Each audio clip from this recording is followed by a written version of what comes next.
క్రీస్తునందున్న ప్రియులకు ప్రేమతో వందనాలు తెలియజేయుచున్నాను. జనవరి నెల 18వ తేదీ 2026. ఈరోజు దేవుడు మనకు చేస్తున్న వాగ్దానం ఏమిటనగా 136వ కీర్తన 23వ చరణం. మనము దీనదశలోనున్నప్పుడు ఆయన మనలను జ్ఞాపకము చేసుకొనెను, ఆయన కృప నిరంతరముండును. ఆమెన్. నా ప్రియమైన సహోదరి సహోదరులారా, ఈ లోకంలో జీవిస్తున్న మన యొక్క స్థితిగతులు మారుతూ ఉంటాయి. ఈ లోకంలో మన చుట్టూ అనేకులు ఉన్నారు.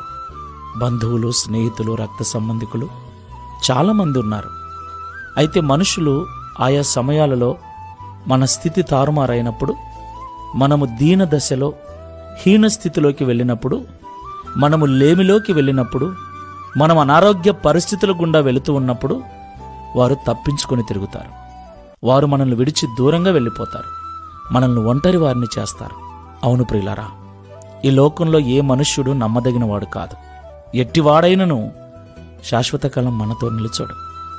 అయితే మనం ఆరాధిస్తున్న దేవుడు, ఆయన మన మీద చూపించే కృప నిరంతరము మనకు తోడుగా ఉంటుంది.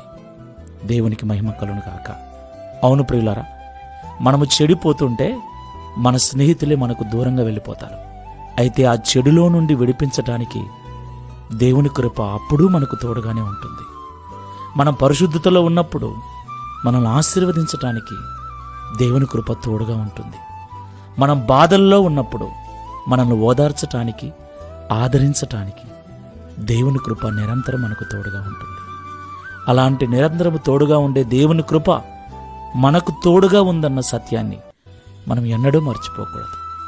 ఎవరు గుర్తించకపోయినా నీ ప్రతి పరిస్థితిని, ప్రతి స్థితిని ఆయన గమనిస్తూ. Download ShareChat.